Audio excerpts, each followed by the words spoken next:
Hello everyone, कैसे आप लोग। आई होप कि आप सभी लोग बहुत अच्छे होंगे, घर पर होंगे, पढ़ाई करते होंगे। तो दोस्तों, आज मैं आपको पढ़ाऊंगा बाल्यावस्था के बारे में। इसके पहले मैंने आपको पढ़ाया था शैशवावस्था के बारे में।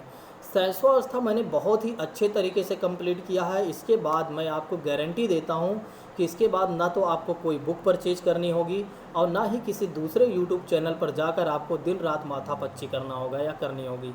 ठीक है, अब मैं आपको बहुत अच्छे से बता रहा हूँ और समझा रहा हूँ कि आप वीडियो को अच्छे से फॉलो करिए और समझते चलिए। यदि आपको कोई चीज़ें लगती हैं कि समझ में नहीं आई हैं तो आप उसको कमेंट करिए या मैसेज करिए या व्हाट्सएप करिए, हम आपको तुरंत आंसर देंगे। ठीक है, यानी कि आपके उत्तर देने के लिए हम तैयार हैं। बस आपका कर्तव्य बनता है कि आप वीडियो को अच्छे से देखिए। आइए अब बात करते हैं, किसी और बात की चर्चा ना करते हुए सीधा आते हैं अपने टॉपिक पर। ठीक है, आज का जो हमारा टॉपिक है वो है बाल्यावस्था, जो कि मैंने आपको पहले ही बता दिया। ठीक है, अब देखिए कि बाल्यावस्था यानी कि बच्चा अब क्या हो गया, बड़ा हो गया है। ठीक है, अब उस अवस्था से गुजर चुका है, यानी कि जिस अवस्था में उसे कुछ भी नहीं पता होता था, लेकिन अब एक ऐसी अवस्था में वो प्रवेश कर गया, अब प्रवेश कर रहा है जिसे अब उसे बहुत सारी चीज़ें पता हो जाती हैं। ठीक है, इसके पहले वाली अवस्था में मैंने आपको बताया था कि बच्चे को कुछ भी जानना होता था, यानी शिशु को कुछ भी जानना होता था वह दूसरे पर निर्भर हुआ करता था। लेकिन अब क्या होगा कि उसे बहुत सारी चीज़ें पता हो जाएंगी, जिसके कारण वह स्वयं पर निर्भर हो जाता है। अब यहाँ से उसके अंदर स्वयं पर निर्भरता आने लगती है, इस बात को आप ध्यान रखिएगा। आइए अब बात करते हैं ताकि आपको बेहतर तरीके से क्रमानुसार आपको समझ में आए। ठीक है, देखिए बाल्यावस्था को जीवन का अनोखा काल कहा जाता है। बाल्यावस्था को क्या कहा जाता है, जीवन का अनोखा काल कहा जाता है। आप कल्पना करिए, कभी आप भी बाल्यावस्था से आप गुजरे होंगे और उस अवस्था में आपकी किस तरह के जीवन की प्रक्रिया रही, या किस तरह का आपका जीवन था, या किस तरह की आपकी बाल्यावस्था थी, उसको आप एक बार ध्यान करिए और उसी को आप ध्यान में करते करते आप इसको भी समझते चलिए। देखिए, अगर आप कल्पना करते चलते हैं और समझते चलते हैं तो मैं गारंटी लेता हूं कि आपको बार बार पढ़ने की आवश्यकता नहीं पड़ेगी। नहीं तो आप बार बार टू द पॉइंट पढ़ेंगे, इधर उधर जाएंगे। ठीक है, चलिए आइए बात करते हैं। शैशवावस्था के पश्चात बाल्यावस्था आती है, जो कि आप पहले से जानते हैं। इस अवस्था में कुछ ऐसे परिवर्तन होते हैं इस अवस्था में कुछ ऐसे परिवर्तन होते हैं जिन्हें अभिभावक और अध्यापक आसानी से नहीं समझ पाता है। देखिए, इस अवस्था में यानी कि बाल्यावस्था में बालकों या बालक में कुछ ऐसे परिवर्तन होते हैं, ठीक है, जिन्हें ना तो अध्यापक समझ पाता है ना ही अभिभावक समझ पाता है। शैशव काल में क्या होता है कि बालक के लिए संसार जो होता है रहस्यमयी होता है। देखिए, शैशवावस्था में क्या होता है, बालक के लिए क्या होता है, संसार बिल्कुल रहस्यमयी होता है, उससे कुछ भी नहीं पता होता है। ठीक है, उसका शरीर और मन दोनों ही अविकसित दशा में होते हैं। उसका जो शरीर होता है और जो मन होता है पूरी तरीके से अविकसित दिशा में रहते हैं, इस बात को आप ध्यान रखिएगा। अतः वह प्रत्येक बात के लिए क्या होता है, दूसरों पर निर्भर रहता है, जो कि मैंने आपको पहले ही बताया कि प्रत्येक बात के लिए क्या होता है, वह दूसरों पर निर्भर होता है। लेकिन बाल्यावस्था में क्या होता है, जैसे ही वह प्रवेश करता है उसमें क्या होती है, आत्मनिर्भरता होने लगती है या आत्मनिर्भरता आने लगती है। ठीक, तो पहली चीज़ें मैंने आपको बताया कि बाल्यावस्था में क्या होता है, शिशु में कुछ ऐसे परिवर्तन होते हैं या बालक में कुछ ऐसे परिवर्तन होते हैं जिनको ना तो बालक समझ पाता है ना ही अध्यापक समझ पाते हैं। ठीक है, दूसरी चीज़ें मैंने आपको बताया कि बालक का जो एक तरीके से शैशव काल में क्या होता है, बालक के लिए संसार जो होता है रहस्यमयी होता है। उसका ना तो शरीर विकसित होता है ना ही उसका मन विकसित होता है, तो दोनों अविकसित दशा में होते हैं। फिर मैंने आपको बताया कि यहाँ पर क्या होता है कि वहाँ पर क्या होता था, यानी शैशवावस्था में बालक क्या होता था, किसी चीज़ को जानने के लिए या किसी बात जानने के लिए दूसरों पर निर्भर रहता था। लेकिन यहाँ पर क्या होता है, बाल्यावस्था में जब वह प्रवेश करता है तो उसमें खुद में निर्भरता आने लगती है, यानी कि उसके अंदर जानकारी बहुत सारी हो जाती है। अब आइए बात करते हैं नेक्स्ट पॉइंट क्या कहता है। देखिए, बाल्यावस्था का तात्पर्य हो जाता है कि मनोवैज्ञानिकों के अनुसार 6 से लेकर 12 वर्ष या 5 से लेकर 12 वर्ष या 11 वर्ष के बीच की अवस्था को क्या कहा जाता है, बाल्यावस्था माना जाता है। इस अवस्था में बालक के जीवन में स्थायित्व आने लगता है। देखिए, इस जीवन में देखिए बालक में क्या होता है, बालक के जीवन में क्या होता है, इस समय या इस अवस्था में क्या होता है, स्टेबिलिटी आने लगता है। वह भावी जीवन की भी तैयारी करता है। वह भावी जीवन की भी तैयारी करता है, इस बात को आप ध्यान रखिएगा। नेक्स्ट बात करते हैं कि बालक हार्लॉक साहब ने हमें क्या समझाने का प्रयास किया। देखिए, हार्लॉक साहब ने कहा कि देखिए, उत्तर बाल्यावस्था 6 वर्ष की आयु से लेकर यौना आरंभ तक 11 और 12 वर्ष के बीच तक होती है। तो उत्तर बाल्यावस्था जो होती है 6 वर्ष से लेकर 6 वर्ष की आयु से लेकर यौना आरंभ तक या 11 और 12 वर्ष के बीच के क्या कहा जाता है, उत्तर बाल्यावस्था कहा जाता है। या किसने कहा है, हार्लॉक महोदय साहब ने कहा। इनके कथन को आप याद रखिएगा। यदि आप यूपी टेट देते हैं, यदि आप सुपर टेट देते हैं, तो आपके लिए जो मनोवैज्ञानिक हैं जिन्होंने कुछ ना कुछ बातें कही हैं या कुछ ना कुछ कथन कहे हैं, उनके बात को आप ध्यान रखिएगा। बहुत ज़्यादा एग्जाम में पूछे जाते हैं या पूछा जाता है। नेक्स्ट बात करते हैं कि शिक्षा आरंभ करने के लिए यह आयु सर्वोत्तम होती है। देखिए, बाल्यावस्था में क्या होता है कि बच्चों के या बालकों की शिक्षा आरंभ करने की सबसे सर्वोत्तम आयु मानी जाती है, वह बाल्यावस्था मानी जाती है। क्योंकि आप पहले सोचिए, थोड़ा सा अभी का वर्तमान दौर को ना सोचकर आगे के दौर पीछे थोड़ा से आप जाइए। पहले जो बालक हुआ करते थे विद्यालय कब जाते थे, जब वे 5 वर्ष के हो जाते थे तब जाते थे। यानी कि जब वे 5 वर्ष कंप्लीट कर लेते थे या 5 वर्ष में ही वे विद्यालय जाते थे। लेकिन आज का जो वर्तमान का समय है, इसमें क्या है कि 2.5 वर्ष से 3 वर्ष में जाते हैं, ठीक है। लेकिन हमें ये जो सिलेबस क्रिएट किया गया है, पहले की अवस्था या पहले की चीज़ों को ध्यान में रखकर किया गया है। यह अपना अपना समूह भी बनाते हैं। ये क्या करते हैं, इस अवस्था में बालक अपने अपने समूह भी बनाते हैं। इसलिए मनोवैज्ञानिकों ने इस अवस्था को समूह की भी व्यवस्था कहा है। ध्यान रखिएगा कि मनोवैज्ञानिकों ने बालकों को क्या कहा है, बाल्यावस्था को क्या है कहा है, समूह की अवस्था कहा है, गैंग ऑफ एज कहा है। क्यों कहा है, क्योंकि यहाँ पर क्या होता है, बालक अपने अपने समूह बनाते हैं और अपने अपने समूह में खेलते हैं। कुछ मनोवैज्ञानिकों ने इसे चुस्ती की आयु कहा, यानी कि स्मार्ट एज भी कहा है। और कुछ मनोवैज्ञानिकों ने भी कहा है कि गंदी आयु यानी कि डर्टी एज भी इसे कहा है। इस बात को आप लोग पहली बार जान रहे होंगे, पहली बार आप लोगों को पता चल रहा होगा कुछ लोगों को। तो ध्यान रखिएगा, बाल्यावस्था को समूह की अवस्था भी कहा जाता है, चुस्ती की भी अवस्था कहा जाता है यानी स्मार्ट एज भी कहा जाता है, और डर्टी एज भी कहा जाता है। इस बात को आप ध्यान रखिएगा। अब आइए बात करते हैं बाल्यावस्था की प्रमुख विशेषताओं के बारे में या विशेषताएं के बारे में। देखिए, बाल्यावस्था में क्या होता है कि बालक के शारीरिक और मानसिक विकास में स्टेबिलिटी बनी रहती है। इसमें क्या होता है, उसके बालक के क्या होता है, शारीरिक और मानसिक विकास में स्थिरता बनी रहती है। दूसरी चीज़, मानसिक योग्यताओं में भी वृद्धि होती है। इसमें क्या होता है, बालक के मानसिक यानी कि उसका जो मेंटल लेवल होता है उसमें भी वृद्धि होती है। इसमें आत्मनिर्भरता की भावना आती है, मैंने आपको बताया है, ठीक है। इसके पहले ही बताया था कि इसमें बालक क्या होता है, आत्मनिर्भर हो जाता है। जैसे यहाँ पर एक चीज़ें तो आप समझ ही सकते हैं कि बालक बहुत सारे काम स्वयं से करने लगता है, क्योंकि 6 से लेकर 12 वर्ष के बीच में खुद से कपड़े धोने लगता है थोड़ा थोड़ा, ठीक है। इधर उधर अपना कपड़ा पानी में डालकर निकाल कर डाल देता है, ठीक है। और एक तरीके खुद से नहा लेता है, खुद से बहुत सारे कार्य करने लगता है। कहीं आना जाना हुआ, जैसे दुकान पर जाना हुआ या कहीं पर भी आना जाना हुआ, और स्वयं चला जाता है। तो इसलिए यहाँ पर क्या होता है, आत्मनिर्भरता की भावना उनमें आती है। रचनात्मक कार्यों में भी रुचि। आपने देखा है कि बाल्यावस्था में जब इस अवस्था में रचनात्मक कार्य भी करते हैं। जैसे अगर लड़कों की बात करें तो लड़के क्या करते हैं, मिट्टी के घर बनाते हैं, लड़कियां सिलाई कढ़ाई बुनाई वगैरह इत्यादि छोटे छोटे कार्य करते हैं। लड़के भी बहुत सारे कार्य करते हैं। इसमें क्या होती है, इस अवस्था में जिस तरह से शैशवावस्था में भी जिज्ञासा की भावना बनी रहती है, उसी तरह इसमें भी जिज्ञासा की प्रबलता बनी रहती है। हमेशा बच्चों में क्या होता है, कुछ ना कुछ जानने की प्रबलता बनी रहती है।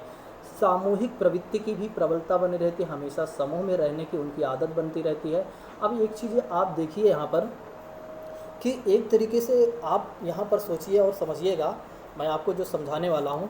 आपने देखा है कि बालक अगर जैसे कि मान लीजिए एक पड़ोसी, मान लीजिए आपका घर है, आप किसी गली में रह रहे हैं, और उस गली में क्या हो रहा है कि एक बालक दूसरे घर पे रहता है, दूसरा बालक आपके घर में रह रहा है, यानी कि आसपास में कई बच्चे हैं, और उन्हीं गली में क्या हो जाता है, उनसे जो अभिभावक बच्चे के हैं या उनके माता पिता से आपकी लड़ाई हो जाती है, और आप तो आप भी मना करते हैं अपने बच्चे को और वो भी बच्चों को मना करते हैं, लेकिन बच्चे नहीं मानते हैं। बच्चे नहीं मानते हैं और जाकर आपस में खेलते हैं। तो इसलिए यहाँ पर देखा जा सकता है एक सामूहिक प्रवृत्ति हमेशा स्वयं से खेलने यानी कि एक साथ खेलने की उनकी प्रवृत्ति बनी रहती है या प्रबलता बनी रहती है। सामाजिक और नैतिक गुणों का विकास यहाँ पर हो जाता है। देखिए यहाँ पर क्या होता है, बालक तो मैंने आपको पहले ही बताया कि शैशवावस्था में ही बालक समाज के संपर्क में आ जाता है। ठीक है, समाज के संपर्क में इस तरह से आ जाता है, माता पिता, माता से तो पहले ही मिला रहता है, पिता, चाचा, दादा, दादी और समाज के आसपास के लोगों के साथ उसका मिलन हो जाता है। तो वहाँ पर बहुत सारी चीज़ें सीख जाता है अपने। वहाँ पर क्या होता है कि जिनको जानता है उनके साथ खेलना पसंद करता है। और यहाँ पर क्या होता है, सबसे उसका परिचय धीरे धीरे उसका बन जाता है। उससे अच्छे बुरे का भी यहाँ थोड़ा थोड़ा ज्ञान हो जाता है। सामूहिक खेलों में विशेष रुचि लेते हैं। मैंने आपको एग्जाम्पल बता ही दिया इसके पहले कि घर में कितनी भी आसपास आपके आस पड़ोस से कितनी भी लड़ाई हो जाए, क्योंकि बच्चे क्या होते हैं, एक हो जाते हैं। काम प्रवृत्ति की न्यूनता यहाँ पर देखी जाती है। यहाँ पर काम प्रवृत्ति पर बिल्कुल नहीं ध्यान दिया जाता है। और संग्रह प्रवृत्ति का भी विकास, यहाँ पर क्या होता है कि बालकों में बहुत सारी चीज़ें कलेक्ट करने की उनकी प्रवृत्ति बनी रहती है। जैसे कि बॉल खेलते हैं तो जितने बॉल मिल जाएगा उसको अपने पास रख लेंगे। जितनी भी खिलौने वाली चीज़ें होंगी, जितना ज़्यादा हो सकेगा उतना अपने पास कलेक्ट करेंगे। ठीक है, अब आइए बात करते हैं कि बाल्यावस्था में शिक्षा का क्या महत्व है। बहुत ही अच्छा पॉइंट है, इसको भी आप समझिएगा। ठीक है, बाल्यावस्था में शिक्षा का क्या महत्व है। तो शिक्षा और विकास में घनिष्ठ संबंध है। देखिए शिक्षा और विकास में बिल्कुल एक तरीके से घनिष्ठ संबंध है। ठीक है, शिक्षा जो है विकास की प्रक्रिया है। शिक्षा क्या है, विकास की प्रक्रिया है, इस बात को ध्यान रखिएगा। और बाल्यावस्था जो है जीवन की महत्वपूर्ण अवस्था मानी जाती है शिक्षा की, जो कि मैंने आपको पहले ही बताया था। और बालक की शिक्षा का उत्तरदायित्व किसके ऊपर होता है, माता पिता, अध्यापक तथा समाज पर होता है। देखिए इस बात को आप ध्यान रखिए। कई लोग बोलते हैं कि बच्चों की शिक्षा की व्यवस्था केवल और केवल माता पिता और अध्यापक की होती है या उत्तरदायित्व होता है, समाज का नहीं होता है। ये गलत है। देखिए समाज का भी होता है। अब आप नहीं कर रहे हैं, एक अलग बात है। ठीक है, लेकिन बहुत सारे लोग क्या करते हैं, जो सक्षम होते हैं वे क्या करते हैं, भले ही उनके बच्चे नहीं हैं लेकिन वे दूसरों की भी मदद करते हैं। जैसे कि बच्चों की फ़ीस जमा कर देते हैं, उनके लिए ड्रेस खरीद देते हैं, जिनकी आर्थिक स्थिति बहुत ही कमज़ोर है, नाजुक है। तो एक तरीके से समाज के वे लोग काम कर रहे हैं, तो एक तरीके से समाज का उत्तरदायित्व भी आपका भी उत्तरदायित्व बनता है। आप भी यदि सक्षम हो जाएं तो आप भी ऐसा कर सकते हैं। ठीक है, कोई आपको मना नहीं करेगा। आइए बात करते हैं कि एजुकेशन में बाल्यावस्था में शिक्षा का क्या महत्व है। और पहली चीज़ें आइए देखते हैं, शारीरिक विकास पर ध्यान देना। देखिए शारीरिक विकास पर ध्यान देना बहुत ही आवश्यक है। स्वस्थ शरीर में स्वस्थ मस्तिष्क का निवास होता है। अगर बालक का शरीर जो है स्वस्थ है तो उसका मस्तिष्क का निवास भी स्वस्थ होगा, एक तरीके या स्वस्थ मस्तिष्क का निवास होता है। और बालकों के उत्तम स्वास्थ्य के लिए उन्हें संतुलित और पौष्टिक भोजन देना चाहिए। देखिए अगर बालक को संतुलित भोजन आप देते हैं तो आप मान के चलिए कि बालक का जो विकास होगा, जो उसकी वृद्धि और विकास होगा, वो बहुत ही बढ़िया होगा। और उसे बालक को क्या करना चाहिए, खेल कूद, व्यायाम और पर्याप्त अवसर भी हमें देना चाहिए। ठीक है, खेलने कूदने के लिए बिल्कुल हमें अवसर देना चाहिए, जितना हो सके खूब खेलें, व्यायाम करवाएं, सुबह उठने के लिए उनको दौड़ाएं कुदाएं, जो भी मन करें। आप एक माता पिता हैं, आपका कर्तव्य बनता है, या आप एक तरीके से अभिभावक हैं, आपका कर्तव्य बनता है कि आप ऐसा कार्य करें बच्चों के लिए। बाल मनोविज्ञान पर आधारित शिक्षा, बिल्कुल सही बात यहाँ पर कही गई है कि जो आपकी शिक्षा होनी चाहिए, यानी कि जो आपका पाठ्यक्रम होना चाहिए वो बिल्कुल बाल केंद्रित पर होना चाहिए, बच्चों पर ही केंद्रित होना चाहिए। ठीक है, जैसे कि जब मनोविज्ञान शिक्षा में पदार्पण हुआ, यानी कि जब इसका पर्दाफाश हुआ, तो शिक्षा अध्यापक केंद्रित शिक्षा से हटकर बाल केंद्रित हो गई। पहले केवल और केवल वैसे ही शिक्षा दी जाती, शिक्षा अध्यापक केंद्रित हुआ करते थे, लेकिन अब कैसे शिक्षा दी जा रही है, बाल केंद्रित, बच्चों से ही इर्द गिर्द दी जा रही है, बच्चों के संदर्भ में दी जा रही है। और इस बाल केंद्रित शिक्षा में बालक की रुचि और योग्यता क्षमता पर ध्यान देना चाहिए। देखिए बाल केंद्रित शिक्षा से तात्पर्य हो जाता है, या शिक्षा से मतलब ये हो जाता है कि यदि आप एक टीचर हैं या आप एक माता पिता हैं, तो आपका कर्तव्य बनता है कि बालक को जिसमें रुचि है, जिस प्रकार उसको पढ़ने में अच्छा लगता है, उस तरह से आप पढ़ाएं। ठीक है। अगर उसे कहानी के माध्यम से कोई चीज़ें पढ़ने में अच्छा लगता है, समझ में आता है, तो उस तरह से आप पढ़ाएं। अगर उसमें जितनी योग्यता है उसी के अनुसार उसको पढ़ाएं, जितनी क्षमता है उसके अनुसार उसको कार्य दें। ठीक है। ऐसा नहीं होना चाहिए कि आप क्या करें उसकी क्षमता से ज़्यादा, यानी कि उसकी क्षमता से ज़्यादा कार्य दे दें जिसको दूसरे दिन वो आए ही ना। ठीक है। आप एक टीचर हैं, आप खुद समझिए कि जब आपकी उम्र रही होगी, जब आपकी उम्र बाल्यावस्था रही होगी, तो क्या आप क्षमता से ज़्यादा कार्य कर पाते थे? तो नहीं कर पा रहे होंगे। ठीक है। अब ये कहने की बात है, कुछ लोग बोल देंगे कि हाँ मैं तो कर ले रहा था। ठीक है। खेल तथा क्रिया द्वारा शिक्षा की बात की जा रही है। आधुनिक शिक्षा मनोवैज्ञानिकों ने बालकों की शिक्षा में खेल और क्रिया को प्रमुख स्थान दिया है। खेल तथा क्रिया द्वारा बालक सरलता और सहजता उत्साहपूर्वक नई बातों को सीख लेता है। देखिए, आप एक टीचर हैं, आपको कैसे पढ़ाना चाहिए? बिल्कुल खेल खेल में। ठीक है। खेल खेल में जैसे कि आप क्या करें, कोई भी काम करवाएं उसमें शिक्षा ज़रूर जोड़ दें। ABCD आपको पढ़ाना है तो उसमें आप क्या करिए, कुछ टीम वगैरह बना दीजिए। आपको एप्पल टू ज़ेब्रा पढ़ाना है, या आपको टेबल्स पढ़ाने हैं, या काउंटिंग पढ़ाना है, या वेजिटेबल्स नेम पढ़ाना है, तो उसमें आप खेल खेल में चीज़ें पढ़ाएं ताकि बच्चों को अच्छे लगे और उनको प्रसन्नता, यानी उनमें प्रसन्नता आए कि आप बहुत अच्छा पढ़ाते हैं, और आपके प्रति उनका आकर्षण बढ़े ताकि वे डेली विद्यालय भी आएँ। ठीक है। आप एक टीचर होने के नाते वहाँ जाकर बिल्कुल कुर्सी लगा कर बैठे ना।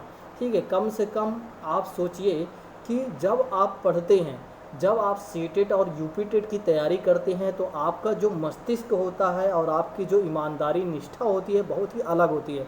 आपका मन करता है कि जब मैं जाऊंगा तो पूरे विद्यालय को सुधार करूंगा, पूरे विद्यालय में सुधार करूंगा, जिस तरह की शिक्षा व्यवस्था है इस पर मैं काम करूंगा, या जहां पर मुझे ड्यूटी दी जाएगी उसको मैं बहुत ही निष्ठापूर्वक या ईमानदारी पूर्वक कार्य करूंगा। लेकिन वहां जाने के बाद पता नहीं आप लोगों को क्या हो जाता है, मुझे नहीं पता। कम से कम इन चीज़ों को ध्यान रखिए। अब पहली वाली चीज़ों को हटाइए। ठीक है। नेक्स्ट बात की जा रही है रोचक पाठ्यक्रम। देखिए, पाठ्यक्रम कुछ ऐसा होना चाहिए, बिल्कुल इंटरेस्टिंग होना चाहिए। ठीक है। ऐसा ना हो कि बिल्कुल बोरियत हो, उसमें कुछ चित्र, जैसे कि इंटरेस्टिंग का मतलब होता है आप बालक को पढ़ाना, उसमें चित्र वगैरह बने होना चाहिए। उसमें क्या होना चाहिए, जैसे मान लीजिए यहाँ पर देखिए चित्र है। ठीक है। जब आप देखिए विद्यालय में क्या रहे, जैसे कि आप देख रहे हैं ये सब चित्र वगैरह बने हुए हैं। ठीक है। तो चित्र के माध्यम से उसमें सारी किताब में सब कुछ लिखी होनी चाहिए, कहानियाँ लिखी होनी चाहिए, कविताएँ लिखी होनी चाहिए। ऐसा ना हो कि उनको बोझ नहीं लगना चाहिए, बल्कि उनको बिल्कुल अच्छा लगे। जब वो किताब खोलें, पढ़ें, उनको समझ में आए। ठीक है। और जब आप पढ़ाएं तो उनको बिल्कुल अच्छा लगे।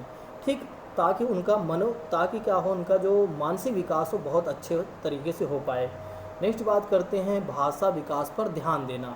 नेक्स्ट बात कही जा रही है, बाल्यावस्था में क्या होता है, बालकों की भाषा संबंधी ज्ञान में वृद्धि करने के लिए, उन्हें बातचीत करने के लिए कहानियाँ सुनाने, पत्रिकाएं पढ़ने, वाद विवाद में भाग लेने, भाषण देने, कविताएं सुनाने, टेलीविज़न आदि का अवसर देना चाहिए। देखिए, भाषा विकास पर भी ध्यान देना चाहिए। उनकी भाषा में ही पढ़ाएं, जिस भाषा में वे समझते हैं, सरल भाषा में होनी चाहिए। कहानियों के माध्यम से उनसे बातचीत करें, उनको समझाएं, पूछें। पत्रिकाओं के माध्यम से, कुछ टेलीविज़न, आजकल तो बहुत सारे चीज़ चल गए हैं, बहुत सारी चीज़ें बहुत सारे टेक्नोलॉजी में आ गई हैं, यूट्यूब वगैरह है, तो उनके माध्यम से बहुत सारी चीज़ें आप करवा सकते हैं ताकि बच्चों की जो शिक्षा हो बहुत ही अच्छे तरीके से हो सके। तो आज हमने देखा कि बाल्यावस्था को बेहतर तरीके से हमने समझा कि बाल्यावस्था क्या है, बाल्यावस्था को जीवन का अनोखा काल क्यों कहा जाता है, ये भी मैंने आपको समझाया। फिर बाल्यावस्था से तात्पर्य क्या हो जाता है, ये मैंने आपको बताया। फिर मैंने आपको बताया कि बाल्यावस्था की विशेषताएं क्या हैं, इसके बारे में मैंने आपको बहुत अच्छे समझाया। बाल्यावस्था में शिक्षा का क्या महत्व है, ये भी मैंने आपको बहुत बेहतर जानकारी दिया। अब बात करेंगे हम नेक्स्ट वीडियो में किशोरावस्था के बारे में, जिसके बारे में आप पहले से जानते हैं, और आपको वैसे तो जानते हैं आप कुछ लोग चीज़ें बहुत पहले से ही होंगे। ठीक है।